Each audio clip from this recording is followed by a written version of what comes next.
Le Tech Fest Live. Avec Philippe Regnoux. C'est en direct et en public. Et c'est maintenant. 16h, ravi de vous retrouver pour poursuivre cet après-midi du Tech Fest Live. Une nouvelle heure de surprise, d'invités de tech, de sport et évidemment de fête. Ah oui, ici au Help Expo de Grenoble où les visiteurs sont de plus en plus chauds. Est-ce qu'ils sont chauds les visiteurs là-bas au fond? Ah, on peut être plus chaud que ça, voilà, ils sont chauds dans cette nouvelle heure d'émission. On va parler de la place de l'IA dans la création littéraire avec l'écrivain Jonathan Verber. On parlera aussi d'exploration spatiale avec Antoine Fourcade de Sirius Space Services. Sans oublier les chroniques Tech & Rayonnant, Tech & Sport et Tech & Data et Ariane Cronel qui vous fera entrer dans un nouvel épisode de sa série de podcasts Enquête d'avenir. Il y sera notamment question du futur de la science. Voilà, encore une belle heure avec vous en votre compagnie. On est ravis de poursuivre. Mais avant d'accueillir nos premiers invités, que se passe-t-il dans les couloirs, dans les travées, les stands du Tech Fest cet après-midi? Laurie Bruno du magazine H30 est en quête de fest. Je me dis de fest. Est-ce que tu as trouvé la matière à te rassasier? Je crois que tu as fait une rencontre spéciale dans les coulisses, non? Exact, mais je voulais dire, c'est bientôt fini tout ça parce qu'il y a l'apéro sonore avec DJ Ophélie qui se prépare. Moi, j'aimerais bien y aller quand même. Elle est à fond. Non, mais je voulais dire, en fait, c'est pas tout de suite, Laurie, parce qu'on a encore plein d'invités qui nous reprennent. Voilà. Ok, bah maniez-vous quand même. Faut rester sobre jusqu'à 18h là. Ok, je vais essayer. Ok. C'est ta mission. Mais voilà, quand même, je voulais te raconter, en baladant dans les coulisses, je suis tombée sur la directrice adjointe à la communication de Université Grenoble-Alpes, Muriel Jacobiac. Et elle m'a parlé du truc de ouf qui se passe aujourd'hui au Tech Fest. C'est-à-dire? Tu sais ce que c'est? Il y a que des trucs fous, hein, c'est pour ça que je... Des trucs fous. C'est le lancement de la maison du Quantique Alpes à Grenoble. Ah. Pas mal, hein? Alors, c'est l'une des 5 maisons du Quantique qui a été lancée en France dans le cadre de France 2030. Donc France 2030, le grand plan de financement de l'innovation qu'on ne présente plus. Et en fait, ils ont voulu attendre le Tech Fest pour le lancement officiel. Ça, c'est la directrice qui me l'a soufflé. Ils voulaient être un petit peu tous ensemble. Et donc, à quoi ça sert? Eh ben, ni plus ni moins, à créer un lieu d'échange pour les acteurs privés et publics qui sont intéressés par le calcul quantique. Voilà. Donc, l'idée, c'est de guider les industriels dans l'implantation du quantique dans leur métier. Et donc voilà, elle sera implantée sur la presqu'île scientifique grenobloise. Mais pourquoi Grenoble? On écoute tout de suite. Pour la région Auvergne-Rhône-Alpes, c'est la maison du Quantique Alpes qui est portée par l'Université Grenoble-Alpes avec un consortium de partenaires dont le CEA, le CNRS, l'INRIA et Grenoble INP-UGA qui a remporté en fait cette mission, une mission assumée pleinement parce que il y a un terreau et un écosystème complètement propice à Grenoble pour accompagner les industriels dans la révolution du quantique. Ah ouais, Grenoble, c'est le quantique. Hein. Exactement. Donc voilà, c'est un écosystème propice et porteur. Donc le lancement officiel, c'est dès 16h30 au Tech Fest avec une table ronde et la présence officielle de la pépite française Quobly, qui veut développer le tout premier ordinateur quantique. Rien que ça. Allez, moi je vous dis dans 1 heure. Eh ben voilà, Laurie, merci pour l'invitation. On te retrouve donc dans un peu moins d'1 heure pour ce nouveau clin d'œil dans les coulisses du Tech Fest 2025.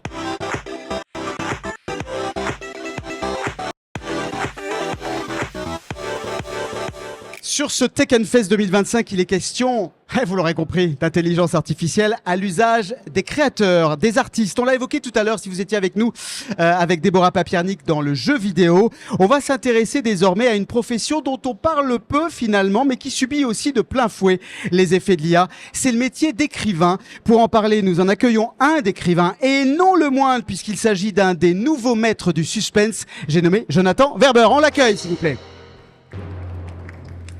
Salut Jonathan. Merci pour De rien. Nouveau maître du suspense avec une petite musique qui fait peur. Cette musique-là, elle a fait peur à toute notre génération là quand on était devant la télévision.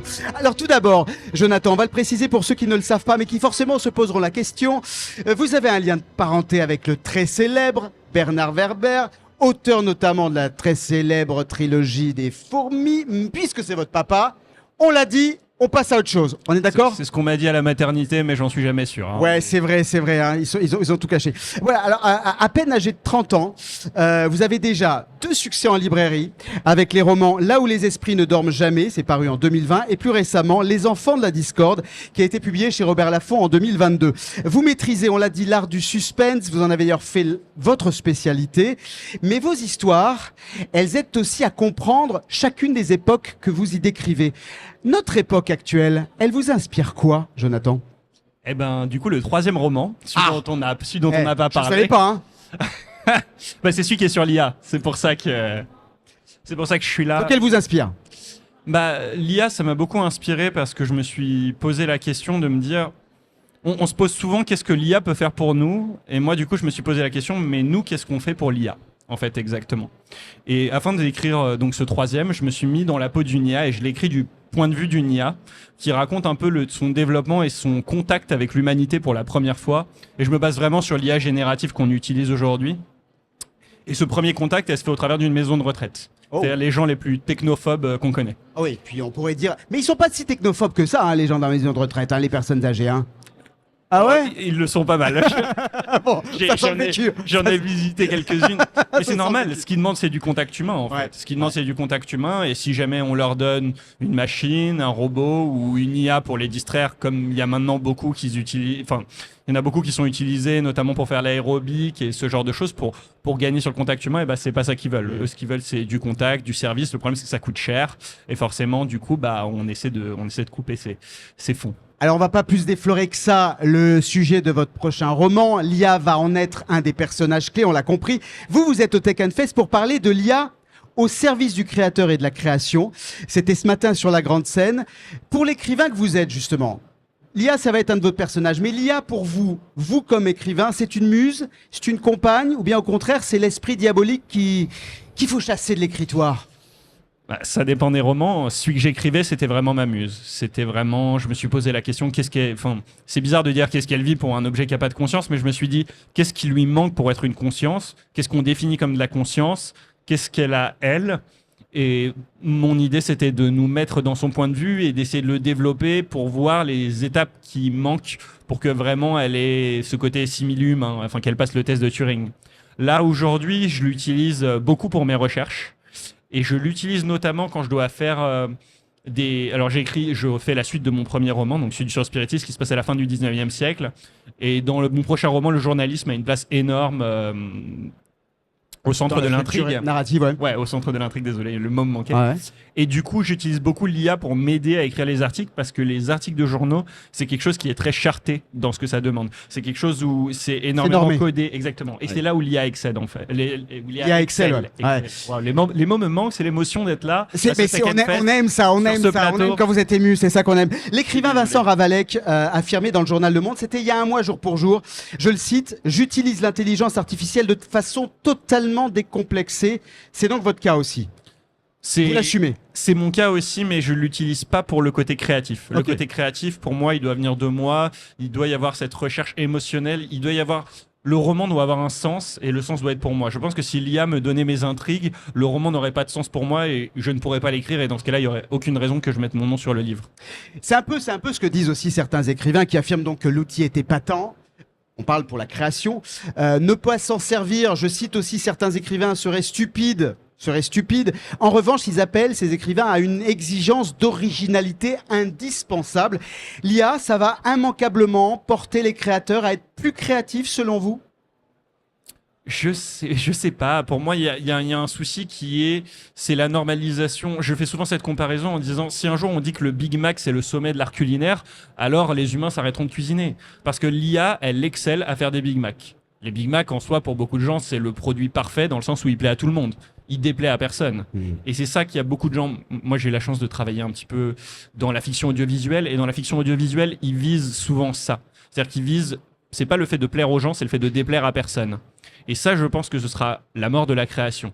Et je pense que tant qu'il y aura cet impact humain et qu'on sera pas toujours dans la quête de la perfection absolue et qu'on appréciera à apprécier l'imperfection, eh bien, là, on aura toujours besoin de la création humaine. Mais là, avec votre image de Big Mac, là, j'essaie de comprendre. Ce que vous dites, en gros, c'est l'intelligence artificielle peut industrialiser la création, mais il doit rester chez l'écrivain la part d'unicité, la part peut-être de cette conscience, finalement, que l'IA n'a pas encore et n'aura peut-être jamais. La part d'imperfection de l'art. L'imperfection, c'est l'imperfection, exactement. L'imperfection face à la perfection. Ouais. Et l'imperfection, pour moi, c'est ce qui fait l'art. Je veux dire, il y a un moment... Pour les tableaux, je prends souvent pour les tableaux, mais la Renaissance, c'est arrivé à des choses qui n'étaient pas photoréalistes, mais qui étaient très jolies à regarder. Et ensuite, après, il y a eu une renaissance de l'art vers des choses qui ne se voulaient plus forcément extrêmement réalistes. Et c'est comme si on disait que les appareils photo, c'est ce qui fait les plus beaux tableaux pour moi. Donc, C'est un peu la comparaison que je fais avec l'IA. Donc, on est d'accord que l'IA, c'est pas forcément la meilleure écrivaine du monde. Hein. C'était le Pas- sens de votre masterclass ce matin. Pas encore, en tout cas. D'accord. Merci Jonathan Werber. Je rappelle, vous êtes écrivain et votre dernier roman s'intitule Les enfants de la Discorde, publié chez Revers Lafon. Merci beaucoup. Alors, ceux qu'on accueille désormais au plateau du Tech Fest Live ne sont pas vraiment les enfants de la Discorde. Non, non, non, non. Au contraire, leur mission, c'est vous connecter. Bah oui, ils vont vous connecter. Ce sont nos amis de Polypus, Bertrand Caron, Gaël Soula. On les accueille sur le plateau. Voilà, et on peut les applaudir, voilà, parce qu'ils donnent vraiment de leur corps. Alors, ils peuvent venir avec un duo connecté. Alors, Bertrand, que se passe-t-il? Donc, on rappelle, vous avez depuis ce matin la mission de connecter les maximums de visiteurs du Tech Fest 2025 sur le pavillon de la Digital League. Et là, on a un beau duo. Hein. Ah là, c'est pas mal. C'est pas mal, c'est pas mal. Une bonne transition avec l'IA. Donc, Faisal Rezgui, CEO et donc président d'Araïco, donc dans l'IA. C'est celui qui, paraît-il, parle à l'oreille du président de la République quand on parle d'IA, c'est ça? Oui. Ouais, surtout en ce moment. Hein, il dort peu, Pas tout hein. dire. Et moi aussi de la société Prestige Informatique. Et là, on a un duo assez intéressant de l'IA, de l'international, du Maroc, une connexion. Je leur laisse la Waouh. parole. Ah, c'est l'international. Un petit mot d'ailleurs. Donc, sur cette rencontre, comment vous êtes rencontrés? Est-ce que ça va donner? Alors en fait, Faisal. l'interconnexion, d'abord, ce sont les humains. Hein. C'est pas les teams, c'est pas les visioconférences, ce sont des hommes qui se rassemblent autour de valeurs communes. Mais en fait, l'interconnexion, elle s'est faite naturellement. Elle s'est faite par Polypus parce que on les connaît, on partage des valeurs communes. Ouais. Polypus a attiré et rencontré l'entreprise Prestige Mocine, sur lequel on partage des valeurs. Et en fait, la nature est bien faite. Et ben, on s'est connecté et on va faire de belles choses ensemble. Bah, qu'est-ce que vous allez faire? C'est quoi l'idée? L'idée, c'est de développer. Plus proche le micro, s'il vous plaît. L'idée, c'est de développer de l'IA au niveau du Maroc et donc de venir renforcer nos équipes pour faire un transfert de compétences et un accompagnement localement sur des cas d'utilisation. Et des cas d'usage qui peuvent être très variés, hein, on est d'accord. Absolument. Mais là, en ce moment, le Maroc, il est sur la map. Hein. Tout le monde va aller au Maroc. Oui, absolument. Ah, c'est vrai, hein. Ouais. Dont toi, Faisal. Hein. Oui, alors, Hein, tu vas aller au Maroc. alors moi, j'ai envie d'aller au Maroc.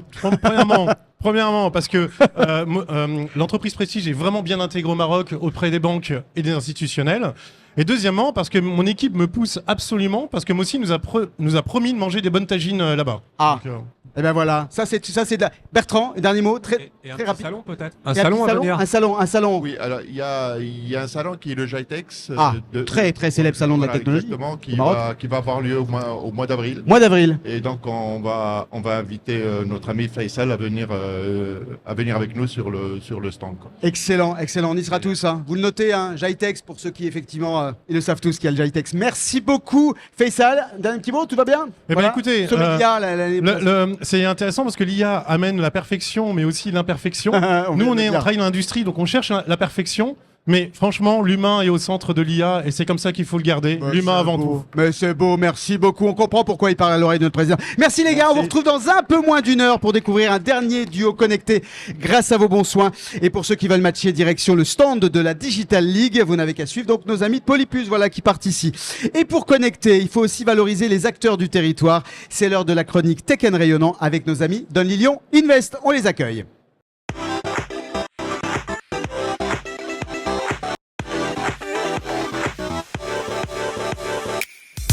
La chronique Tech & Rayonnant d'Only Lyon Invest avec Damien Vestreau, conseiller en implantation chez Only Lyon. Ça va Damien? Ça va très bien, Philippe. Ça va. Alors, on va parler avec toi de décarbonation industrielle. Grosse thématique sur ce Tech Fest et en particulier, on va parler de chimie qui est sous les projecteurs en ce moment. Alors, à Grenoble, à Lyon, un secteur qui, disons-le, va pas très bien, mais qui appelle un second souffle. Exactement, il y a une très très grosse dynamique en ce moment. Alors effectivement à Grenoble, à Lyon, mais pas que, autour de d'une nouvelle chimie, d'une chimie verte qui réinvente tout ce qui nous entoure autour de nous. Bobine et Romain, on parlera après, c'est un très bon exemple. Et en gros, il y a deux grosses tendances aujourd'hui dans cette nouvelle chimie. C'est d'abord le recyclage, aller recycler des matières qui étaient non valorisables jusqu'à maintenant, des batteries, du textile, etc. Et puis la deuxième tendance, c'est le biosourcé, c'est-à-dire fabriquer différemment des matières qui nous entourent, des vernis, tes chaussures, la batterie de ta voiture, etc. Aller trouver des voies biologiques, des algues, des champignons pour fabriquer tout ça. Donc ça, c'est tout ce qui se développe au stade industriel. C'est le cas de Bobine, donc c'est une réalité aujourd'hui, c'est pas une tendance, c'est une réalité. Et puis il y a une sorte d'alignement des planètes aujourd'hui pour faire ça. notamment sur le territoire grenoblois, lyonnais, avec des centres de R&D. On a le CEA ici, l'IFPEN à Lyon, des capacités d'accueil pour accueillir des industriels et des startups pour faire ça, et puis surtout des talents et des financements. Voilà, donc il y a un alignement des planètes et voilà, on est dans la course mondiale à Grenoble et à Lyon pour cette course à la nouvelle chimie.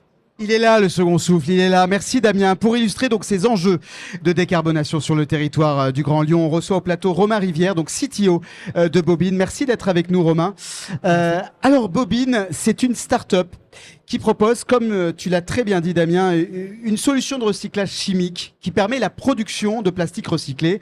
Tout le monde en parle, du recyclage du plastique, de la collecte des déchets, mais concrètement, ces procédés, ils restent polluants parce que c'est du plastique, faut le dire tel quel. Il faut impérativement décarboner le plastique pour que le recyclage il soit pleinement opérant. C'est ça aussi, votre projet?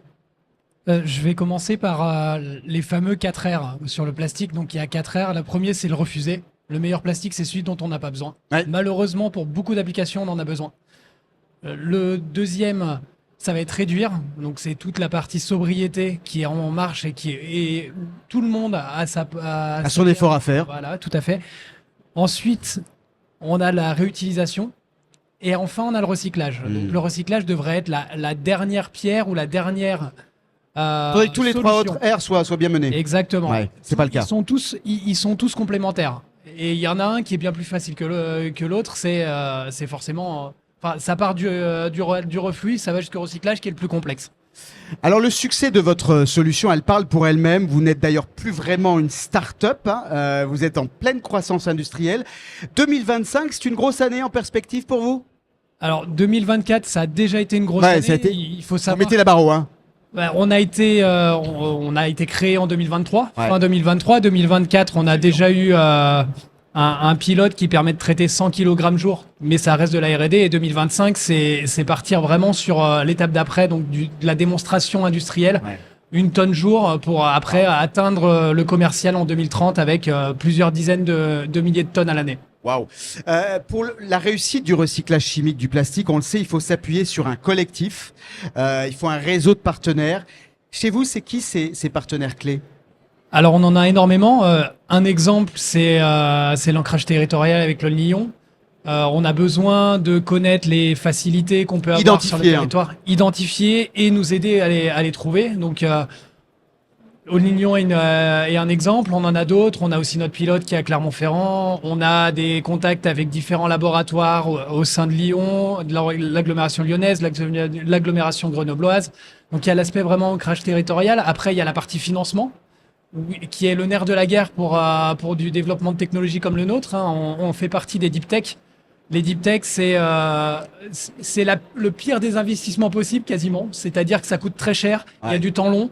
Et c'est très risqué, mais c'est nécessaire dans notre environnement pour pouvoir justement avoir des innovations de rupture et trouver des solutions qu'on n'a pas forcément sous la main. Donc il y a la partie investissement et après il y a la partie industrielle et technologique. Une des valeurs de Bobine, c'est l'humilité et de dire qu'on peut pas tout faire, on peut pas faire ça tout seul. On a besoin de tout le monde autour de la table, des grands comme des petits. On a des exemples avec des grands groupes que peuvent être, il y a Total, il y a Air Liquide, qui peuvent être des partenaires qui doivent nous aider à accélérer et à créer en fait des vraies solutions industrielles et commerciales. Et des petits comme nous, où on est seulement 10. Alors on est parti de 2 l'année dernière, on est déjà 10. Bah ouais, ça va quand même vite. Mais on a besoin en fait de leur apport. Mais vous parliez de Total, il faut se rapprocher en fait même physiquement de ces entreprises-là pour pouvoir justement opérer ce que vous faites. C'est un besoin, c'est là où j'imagine peut-être le travail d'On Lyon est important. Géographiquement, votre enracinement finalement dans cette région lyonnaise, elle s'explique aussi parce qu'autour de vous, il y a ces entreprises-là qui peuvent être des partenaires naturels, non ?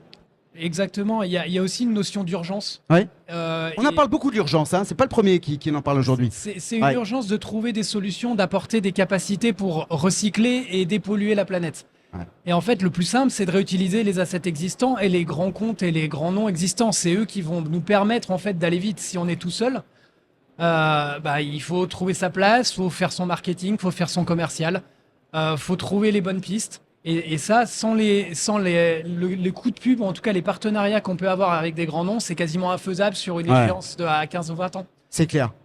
Sur ce Tech Fest, vous avez un objectif, une mission, vous cherchez des partenaires justement. C'est quoi votre rôle ici? Le rôle, c'est de tâter aussi le pouls, on va dire, du grand public sur ces innovations de rupture, sur la deep tech en général, de dire, voilà, est-ce que les gens sont prêts à voir loin et surtout à se dire qu'il n'y a pas de copie parfaite. Ça veut dire que quand on voit chaque stand, il n'y a aucune solution qui va faire, en fait, qui aura un plébiscite. C'est toujours un compromis. Le recyclage en est un.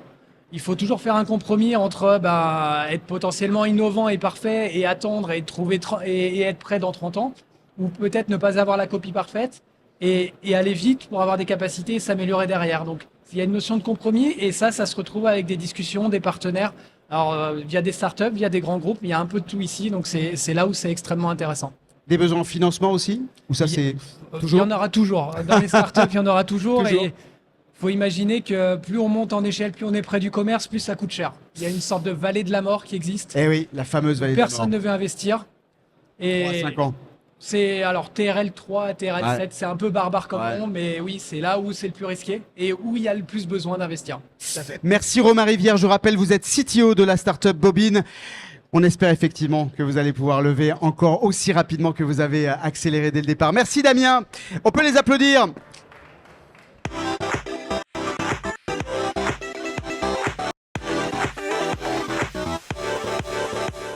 Sur ce Tech Fest 2025, vous avez eu l'occasion de vous en rendre compte ce matin. Si vous étiez avec nous, on a résolument la tête dans les étoiles cette année.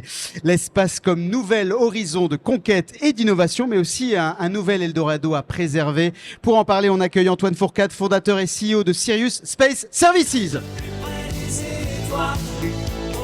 Salut, on s'installe ici. Alors, un peu plus près des étoiles, la tête dans les étoiles. On peut dire que vous l'avez Antoine, puisque dès l'âge de 13 ans, et depuis l'âge de 13 ans, environ, on n'a pas été regardé dans le détail, vous êtes fasciné par l'espace. Qu'est-ce qui vous fascine tant, vous, dans l'espace? C'est ce dépassement de soi, ce dépassement des technologies qui nous permet de faire quelque chose qui nous dépasse. Ouais. À peine le bac en poche, vous participez au projet Perseus. C'est le premier projet étudiant, faut le rappeler, en France, qui a été dédié au développement des fusées sondes, fusées qui partent dans l'espace. En pleine prépa scientifique, vous imaginiez déjà les lanceurs de demain? C'était ça un peu votre trip? Alors moi j'ai eu la chance de tomber dans l'espace sur le projet Perseus à l'âge de 13 ans. Je suis rentré dans une association qui s'appelait le Garef Aérospatial, qui a été créée par un ancien astronaute français et qui travaillait notamment sur ce projet Perseus, qui était un projet du CNES pour créer des vocations spatiales pour les étudiants.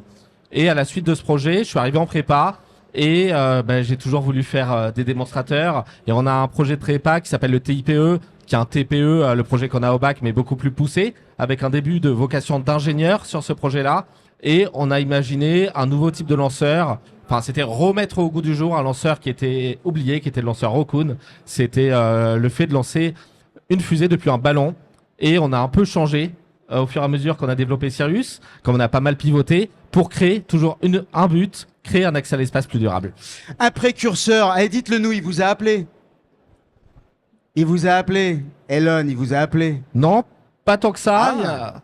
On est une solution complémentaire à ce que fait Elon Musk, intéressante, mais on n'est pas concurrente.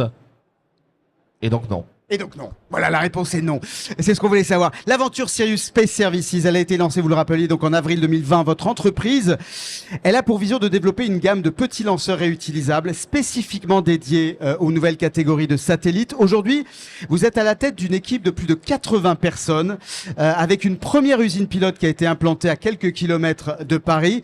Est-ce qu'on peut dire que vous êtes Allez, soyons ambitieux, vous êtes l'avenir des lanceurs spatiaux français? On a eu la chance. C'est votre ambition? Notre ambition, c'est de créer un accès à l'espace souverain. On a eu la chance d'avoir le gouvernement qui a cru en nous, qui a commencé à nous financer via BPI France avec des premiers financements de 30 000 €. Et au fur et à mesure, on est monté sur des financements beaucoup plus importants.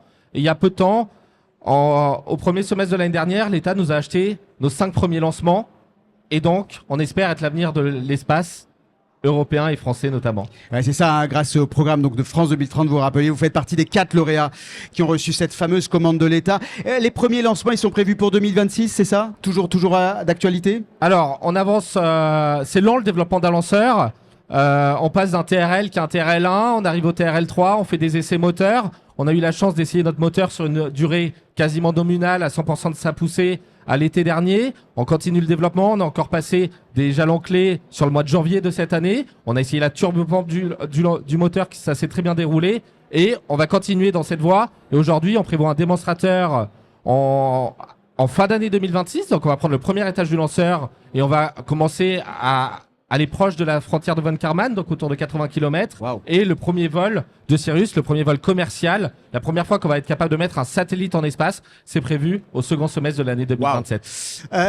Quel rôle ils jouent aujourd'hui les petits lanceurs dans le secteur spatial ?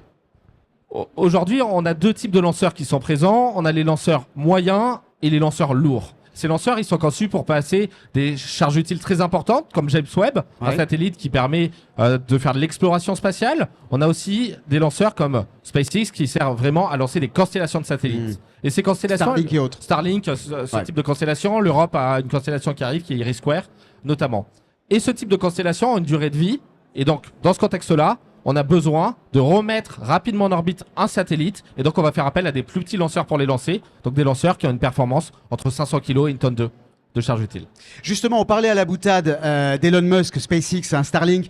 Les ambitions des États-Unis de Trump, conquérir la Lune et finalement devenir Mars et devenir finalement maître des cieux.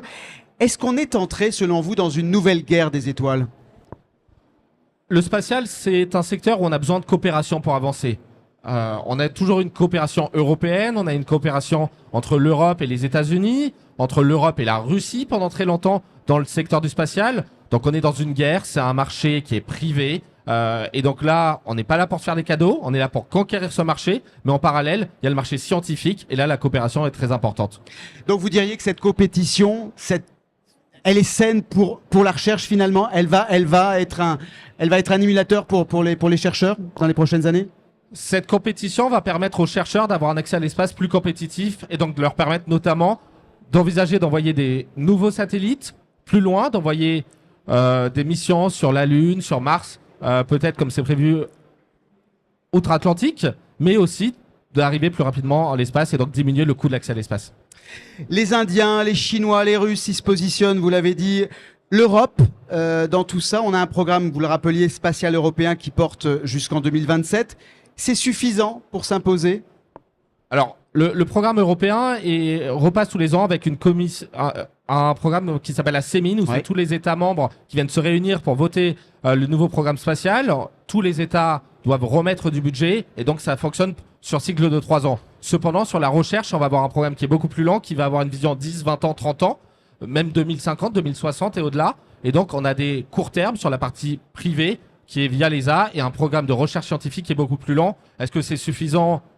Pas forcément, mais c'est déjà un début. C'est déjà un bon début. L'avenir, ce sont, on le dit, les lanceurs partiellement réutilisables, à l'image du projet Maya, projet français d'ailleurs, d'Ariane Group. Est-ce que vous y croyez, vous, à cette nouvelle génération de lanceurs ? Nous, on pense qu'il faut changer totalement la manière d'accéder à l'espace et revoir cette manière. Donc, chez Sirius, on a une équipe qui fait des analyses de cycle de vie de lanceurs. Et donc, un des points pour réduire l'empreinte carbone de l'accès à l'espace, c'est des lanceurs qui sont réutilisables. Et demain, ils doivent être 100% réutilisables. Nous, on va faire un premier vol en 2026. Et donc, 10 ans après le vol inaugural, on vise d'avoir un lanceur qui est 100% réutilisable. Mais pour réduire l'empreinte carbone, on fait pas que ça. On va utiliser des bioergols, de l'oxygène et du biométhane qui va être extrait de déchets pour propulser Sirius. Mais aussi, on va utiliser des technologies de fabrication plus propres, donc comme la fabrication additive métallique pour imprimer nos moteurs, qui permet de réduire de 90% l'empreinte sur les terres rares pour fabriquer le lanceur. Donc lancer des fusées dans un très proche avenir, c'est plus forcément polluer l'espace, comme certains le mettent en évidence et le critiquent. Le spatial permet notamment de mesurer le réchauffement climatique. Donc aujourd'hui, chaque personne utilise plus de 47 satellites tous les jours. Donc on a besoin du spatial, cependant... ça émet, on a des lanceurs qui sont jetés après chaque vie. En Europe, aux États-Unis, on commence à avoir des lanceurs qui deviennent réutilisables sur le premier étage. On a eu des tentatives de réutilisation sur le deuxième étage. Et il faut changer notre manière d'accéder à l'espace. Aujourd'hui, l'espace a déjà une empreinte positive sur notre vision et sur l'environnement de manière générale. Mais on a besoin d'aller plus loin avec des lanceurs qui sont plus durables et ça passe par des lanceurs 100% réutilisables à un horizon 10-20 ans. Merci Antoine Fourcade, je rappelle, vous êtes fondateur et CEO de Sirius Space Services. Merci. Merci. Merci.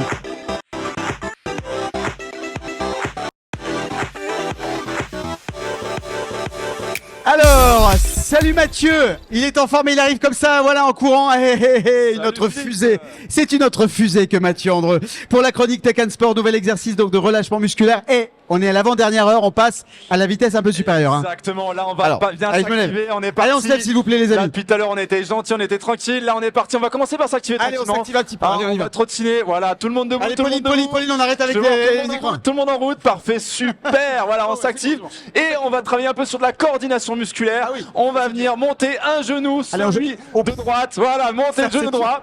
Là, il est dur. Là, on commence à s'activer un petit peu plus. La fois là, ça s'active bien là. Hop, C'est pas qu'on les voit. Monter le genou gauche. Voilà, très bien.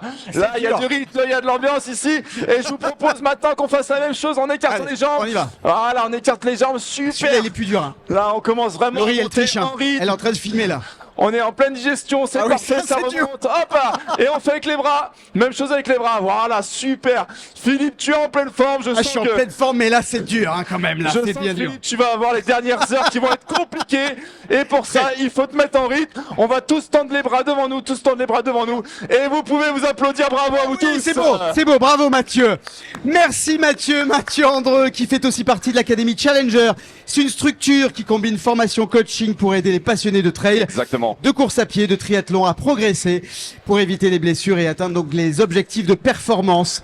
Vous voulez en savoir plus sur cette académie? Direction le pavillon de la Digital League. Il est là-bas, Mathieu. Et nous, on se retrouve pour la dernière heure dans une heure. Tout à l'heure, Philippe, en pleine forme. Merci, en pleine forme, il va nous tuer. Merci.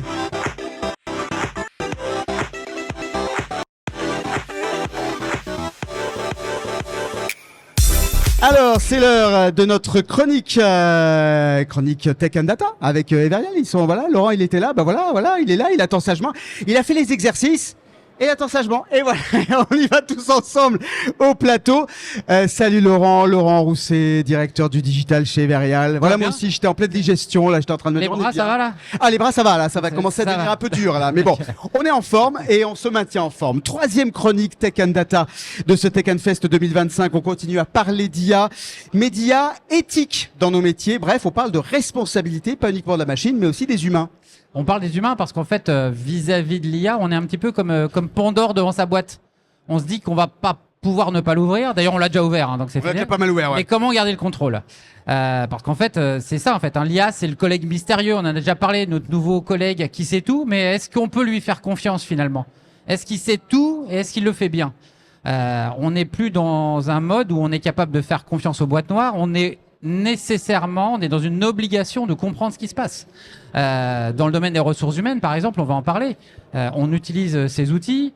Quand on trie des CV, on reçoit beaucoup de CV, on reçoit des compétences. Est-ce que l'IA me donne la bonne information? Est-ce qu'elle n'utilise pas des biais cognitifs? Est-ce qu'elle n'est pas discriminatoire? On a donc besoin de se rassurer, de comprendre comment ça marche. Hein, quand on parle avec DeepSeek, la dernière coqueluche, les questions sur Tiananmen, il a quand même du mal à y répondre. Ah ça, il y a des questions qu'il veut pas. Il veut pas répondre. Donc qu'est-ce qu'il y a derrière l'IA? Et donc tout ça, cette transparence, ce contrôle, cette explicabilité, elle est nécessaire. Et ça s'apprend. Et je pense que le vrai sujet qu'on a vis-à-vis de l'IA, c'est apprendre l'IA, apprendre ce nouveau collègue, et donc former les gens. Parce qu'il n'y a pas de baguette magique, mais il faut qu'on se forme. L'IA est omniprésente, elle va l'être de plus en plus. Et à travers tous ces principes, c'est nous les garde-fous. Ouais. C'est nous les patrons. Et donc, la formation, l'engagement des collaborateurs vis-à-vis de cette compréhension va nous permettre de garder l'IA parce qu'elle sera omniprésente. Et puis, l'idée, c'est pas d'en faire un concurrent, mais un allié. Et donc, formons-nous, apprenons à travailler avec l'IA de manière éthique et responsable.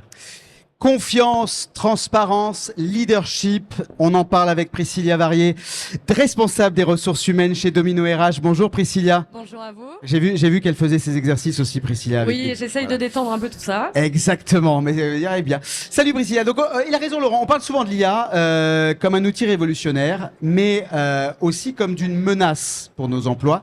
Dans votre rôle de DRH, comment vous percevez ces deux extrêmes, un fantasme de robot tout puissant d'un côté et de l'autre, la crainte d'un chômage massif? Comment on réunit ces deux antipodes finalement? Alors, c'est vrai que l'IA suscite beaucoup de fantasmes, de craintes aussi, alors à mon sens qui sont aujourd'hui disproportionnées. Dans mes fonctions, je vois l'IA comme un outil. En revanche, c'est un outil effectivement qui peut constituer, alors je dirais pas une menace, mais un risque en revanche, parce que comme tout outil, en fait, le tout c'est de l'utiliser de façon c'est la manière dont on l'utilise, pertinente exactement. et adaptée. Donc pour moi, l'IA ne remplacera pas l'humain. En revanche, elle fera évoluer progressivement certains métiers, certains process, certains flux d'informations. Mais force est de constater qu'elle peut nous faire gagner du temps sur tout un tas de process. On parlait du tri des CV, de certaines tâches administratives. Et pour moi, ce gain de temps, en fait, doit nous permettre de développer plus de valeur ajoutée. En fait, pour aller sur d'autres missions, accompagner, former les collaborateurs, la montée en compétences. Donc, pour moi, l'IA, alors c'est vraiment ce en quoi je crois, doit nous permettre finalement de plus focaliser sur l'humain. Et sur les métiers eux-mêmes, hein, sur le savoir-faire des métiers eux-mêmes. Exactement. Ouais. Alors oui, ça va faire évoluer les métiers, ça c'est sûr. Il y aura des transformations, ça va faire évoluer la façon dont les gens font leur métier. Peut-être que d'autres naîtront. D'ailleurs, et notre rôle et notre responsabilité en tant que RH, finalement, c'est d'accompagner cette transition. Hein. C'est ce qu'on évoque, c'est le nerf de la guerre, parce que l'IA n'est pas la réponse absolue, c'est pas non plus un cataclysme, c'est un outil. Donc les gens doivent s'en servir tout en gardant un recul nécessaire et tout le discernement d'un professionnel. Donc, je ne crois pas qu'on sera dominé par les robots. Et si c'est le cas, ils commenceront pas par envahir les entreprises. Et puis il y a des gentils robots, il y a des robots qui sont sympas. Et il y a des robots aussi. très sympas. Mais l'IA est présente de partout, soit de façon hyper intégrée dans les organisations, soit même de façon individuelle. Les collaborateurs l'utilisent. Donc finalement, il faut poser la réflexion et mettre les limites qu'il faut et l'accompagnement en face. Priscilla, on l'entend depuis ce matin sur ce plateau, l'IA peut considérablement donc aider, on vient de l'évoquer, à présélectionner des candidats, analyser des données RH. Mais la question de la confiance, elle reste tout de même centrale, elle est capitale. Comment vous vous assurez, vous, que ces algorithmes ne reproduisent pas les fameux biais discriminatoires? Il y a déjà plein d'exemples en la matière. Comment on évite, parce que ça c'est une des peurs qui est véritablement ancrée dans les esprits des salariés, comment on l'évite? Comment on évite ces biais? Alors comment on l'évite? Eh ben, en formant, en accompagnant, en étant transparent et en contrôlant. Voilà, concrètement, alors l'IA peut avoir ce côté grisant de rapidité, etc. Parce que d'efficacité, d'optimisation. Donc c'est vrai que elle peut présélectionner plein de CV. Ça reste un outil, donc c'est-à-dire que si nous, en fait, on ne sait pas comment ça fonctionne ou que nous-mêmes on l'alimente avec des données biaisée, en fait, elle ressortira des biais finalement. Donc c'est pour ça que il faut y aller étape par étape. On introduit dans un processus et derrière on vient contrôler avec le bon sens, avec le discernement en fait en tant que professionnel RH. Donc il faut toujours garder son œil critique et pas se laisser griser par la puissance de l'outil. Enfin, voilà, pour moi c'est nécessaire. Et en plus de ça, l'IA va pouvoir mettre des mots-clés, présélectionner des choses. En revanche, les professionnels RH, ils vont pouvoir déceler des profils atypiques ou des parcours particuliers que l'IA ne pourra pas faire matcher dans un temps donné. Mais nous, on saura par rapport au contexte spécifique de l'entreprise que si ça peut fonctionner. Donc, ça doit être une aide à la décision, ça doit se contrôler. Et en revanche, notre rôle, c'est de s'assurer que c'est éthique, non discriminatoire. Donc, finalement, ça nous questionne nous aussi. Parce qu'on alimente la machine. C'est vous qui en êtes à... Effectivement, il n'y a pas de machine sans humain derrière qui les paramètre. Ça vient nous questionner. Donc c'est votre responsabilité à vous. Exactement. L'IA, elle peut fournir des analyses, des recommandations, mais la décision finale, c'est ce qu'on comprend bien là, devrait rester et doit rester dans les mains de l'humain. Comment, dans votre poste de DRH, vous conjuguez, la puissance de ces outils avec la nécessité de garder un leadership, une responsabilité, une maîtrise purement humaine au sein de l'entreprise? Eh ben, une fois de plus, je le disais, c'est un outil qui peut être super grisant. Parce qu'en plus de ça, à la différence finalement des tableurs Excel qu'on a connus qui centralisaient des données, qui donnaient une vision, là, ça prend en compte tellement de...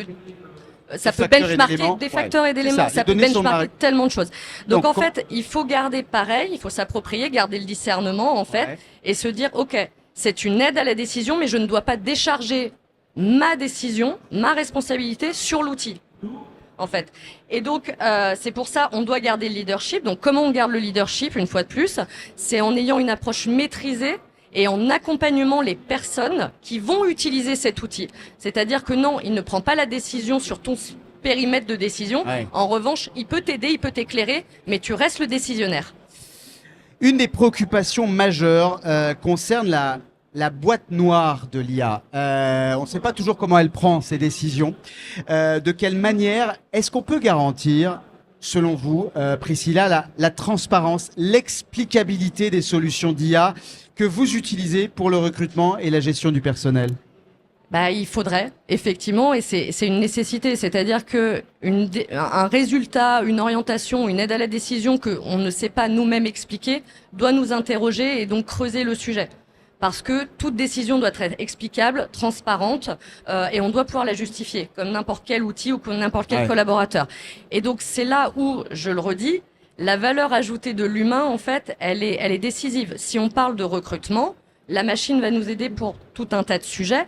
En revanche, il ne saurait pas dire si, pour un poste donné dans ce contexte-là, la personnalité va matcher avec les collègues, l'écosystème, les enjeux, le niveau. C'est de l'humain, pur. C'est de l'humain. C'est de l'émotion. Voilà, donc Et du ça, on sentiment. n'enlèvera pas. Et donc, si, une fois de plus, oui, c'est important de connaître la boîte noire, mais on ne doit pas décharger notre responsabilité sur cet algorithme-là. C'est important. C'est essentiel. Merci Priscilla Verrier. Je rappelle, vous êtes responsable des ressources humaines chez Domino RH. Merci beaucoup. Merci à vous.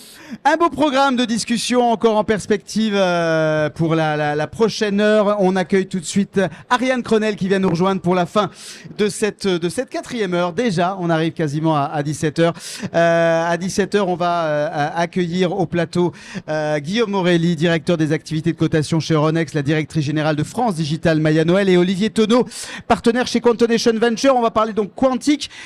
Mais pour l'instant, on parle d'avenir. Ariane, et l'avenir, c'est le progrès. Le progrès. On en parlait avec Étienne Klein. On va encore bailler. Absolument. Allez, jingle.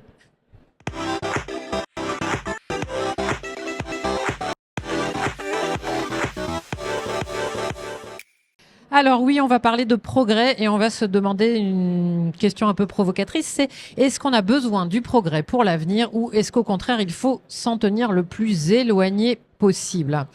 Alors la question que je vais vous poser, c'est comment est-ce que vous vous représentez le temps? Est-ce que vous êtes plutôt la flèche du temps ou est-ce que vous êtes plutôt la roue du temps? Alors moi, je vais prendre une image un peu différente. Je vais vous proposer de retourner en enfance et de penser à un cornet de glace. Donc vous avez votre cornet de glace du temps. Vous allez manger les boules. Alors c'est un grand cornet, hein. On peut mettre au moins 6 boules à l'intérieur de ce cornet. Donc on mange toutes les boules de ce cornet de glace. Et puis, il nous reste le cornet, on va le basculer vers l'avant, puis on va manger le bout. Le bout qui est ici, on va le manger. C'est le bout où il y a du chocolat d'habitude. Et on va regarder à travers le trou. Voilà. Et qu'est-ce qu'on est en train de faire là? On est en train de se représenter le futur d'une autre manière que la flèche du temps. Parce que si on regarde que la flèche du temps, on imagine qu'on met la flèche du temps là dans le cornet, eh bien, en fait, on se représente le futur comme un présent à peine augmenté de quelques technologies. C'est l'hydrogène vert, par exemple, pour l'avion. C'est la voiture électrique. Bref, c'est notre quotidien, mais projeté dans un avenir avec un petit peu plus de technologie. En réalité, ça marche pas du tout de se représenter l'avenir comme ça. Pourquoi? Je vais mettre le cône de côté et vous allez comprendre. Si on se représente le cône comme ça, on voit bien que on a toutes les ailes du cône. On a un cône très large et notre avenir, quand on le regarde à travers, eh bien, il y a beaucoup plus à projeter dedans que simplement la flèche du temps. Pourquoi? Parce que chaque innovation technologique, elle va ouvrir une brèche d'incertitude dans le futur. On est absolument incapable de se représenter à l'avance toutes les applications, tous les usages, tout ce qu'une technologie va changer dans les 10, 20, 30, 50 ans à venir. Je vais vous donner un exemple, mais il y en a beaucoup d'autres. En 1911, on découvre la technologie des ultrasons. Et on découvre cette technologie en cherchant comment détecter des sous-marins allemands sous l'eau. Application purement militaire. Après-guerre, un cancérologue et un électronicien se disent peut-être qu'on peut faire quelque chose dans le domaine médical avec cette technologie des ultrasons. Alors, ça n'a rien donné pour la lutte contre le cancer, mais dans les années 60 puis 70, c'est cette technologie des ultrasons qui a permis de développer l'échographie. Oui, mais dans les années 90, le déploiement de la technologie de l'échographie en Asie notamment a permis de faire des avortements sélectifs de filles à grande échelle. Alors, je vous pose une question. Que dirait le régulateur des années 2000-2010 aux inventeurs de 1911, sachant que quand je parle d'avortement sélectif de filles permis par l'échographie, on est sur des chiffres assez vertigineux. Plus de 700 000 naissances de filles évitées chaque année en Chine par des avortements sélectifs, plus de 500 000 en Inde. Autrement dit, grâce à la technologie des ultrasons de 1911, on peut empêcher la naissance de plus d'1 million de petites filles tous les ans. Voilà qui nous amène à nous poser 2 questions. La première, c'est celle de la régulation de l'innovation. Et la deuxième, c'est celle de la rationalité supposée de la science. Puisque à partir du moment où on dit la science, elle est neutre, elle est rationnelle, eh bien, on fait reposer sur l'utilisateur final la responsabilité de l'usage qui est fait de la technologie. C'est ce que disait tout à l'heure dans la chronique Data l'intervenant. Et pourtant, il est très intéressant de regarder les choix qui sont faits en matière de programme de recherche, en matière d'investissement. Pourquoi est-ce qu'on choisit d'investir dans aller dans l'espace en 2025 plutôt que dans lutter contre la maladie de Charcot? Souvent, cette question, elle n'est pas neutre. Elle est influencée directement par les perspectives de débouchés et par les perspectives principalement de débouchés économiques. Alors, si on abandonne un instant ce biais de neutralité et qu'on prend l'affirmation inverse, c'est-à-dire la recherche n'est pas neutre, la science n'est pas rationnelle, le progrès technique n'est pas neutre non plus, on en vient très rapidement à se demander qui finance la recherche, qui stimule la recherche dans tel domaine plutôt que tel autre, et pourquoi. Et alors cette question, elle prend une couleur toute particulière dès lors qu'on fait le lien avec le cône là que je vous montrais tout à l'heure. Voilà, vous voyez ce petit cône là avec ses ailes extrêmement larges dans laquelle on peut mettre plein de futurs possibles. À partir du moment où notre biais spontané, c'est d'imaginer que le futur sera assez semblable à aujourd'hui, mais avec plus de technologie, eh bien ceux qui détiennent les moyens et les leviers technologiques, ils ont une influence immense sur la manière dont on va se représenter notre avenir. Imaginons une minute que j'aille me promener là dans Tech and Fest et je vais prendre 50 personnes au hasard et je vais leur demander de rédiger un guide pratique de la manière dont nous devons évoluer sur les 50 prochaines années. Et non seulement ils vont rédiger ce guide pratique, mais il nous sera à tous interdit d'évoluer d'une autre manière que ce qui aura été écrit dans ce guide pratique. Si je vous disais ça, j'espère en tout cas que vous sortiriez immédiatement dans la rue, que vous déchireriez le manuel et que vous réclameriez la liberté d'évoluer selon votre libre arbitre. Curieusement, c'est pas du tout ça qu'on fait avec les technologies. Alors que les joujoux technologiques, ils ont envahi nos ordinateurs, nos intérieurs, nos poches, nos poignets. On est entouré d'objets connectés. Et ces objets et ces écrans, ils nous bombardent de manières de voir le monde, d'injonctions à aimer telle chose plutôt que telle autre, à trouver désirable tel futur plutôt qu'un autre. Par exemple, j'aimerais bien qu'on m'explique pourquoi en 10 ans, Dubaï est devenu une destination touristique prisée de toutes les familles un peu aisées qui se disent « Oh chouette, je vais chercher un hôtel kids-friendly pour un court séjour de 4 jours à Dubaï ». Une fois qu'on a dit ça, comment est-ce qu'on se prémunit contre cette confiscation de notre capacité à imaginer l'avenir par des multinationales? Alors la réglementation, c'est tentant, mais c'est pas forcément la meilleure solution parce que si on veut réguler tout, on n'y arrive pas, et 2, on peut aussi rater des conséquences inattendues, bénéfiques d'une innovation technologique. L'enjeu, du coup, pour moi, il est plutôt de se doter individuellement des capacités de résilience, de résistance et de recul critique face aux usages qui abîment notre appartenance collective et nous isolent dans une liberté technologique qui est en réalité manipulée par d'autres. La conclusion, lisez des livres, écoutez des podcasts, parlez avec des vrais gens qui ne pensent pas comme vous.